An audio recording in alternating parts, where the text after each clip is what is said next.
Welcome, Suzy and Steve. Suzy, let me start with you. What does all this merger talk and actual mergers taking place, what, if anything, does it signal either about the pace of deals or CEO's view of the economy? Well, a lot of these deals, Tyler, have been in the works for many weeks, if not months. So them all falling on the same day I don't think it's a sign that we're seeing confidence in the economy.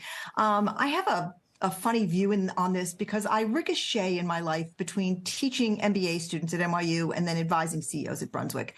And they don't agree on very much, but they do agree on the fact that there's just no more certainty in the economy anymore. There's just you could even say there's sort of the seven horsemen of the apocalypse, which would be like the fears of the recession, the debt ceiling drama, and the list goes on. We know all the usual suspects.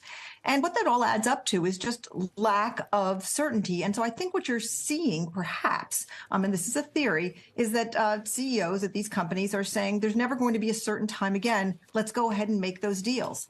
There's not going to be any way to time the market anymore. We're in a state of permacrisis. Who knows what the next thing is? Let us agree that permacrisis is the new normal, and let's move forward. And I think that, if anything, explains all the deal activity today. Steve, why don't you react to what Suzy just said, I think provocatively, about certainty and uncertainty, and what do you think explains the deals that are either rumored or are taking place? Well, I think Suzy, hit it right on the nose. Look, we had a record 2021. We had a terrible 2022.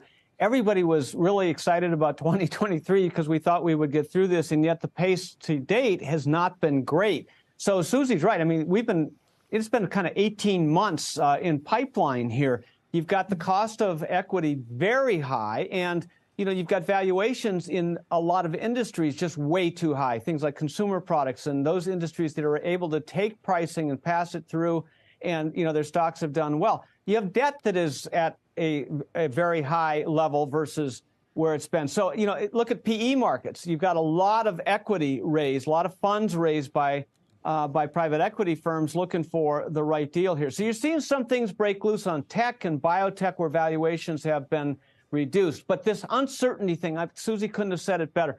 Uncertainty is the killer right now for CEOs. CEOs need to know what the policy is. They need to know where interest rates are going. They need to know the macro environment, and none of that is clear at this moment. Although, Steve, it also feels natural to me that we would have, during the bull market, we had tons of new companies, tons of IPOs, wouldn't consolidation be the natural kind of next thing to happen here?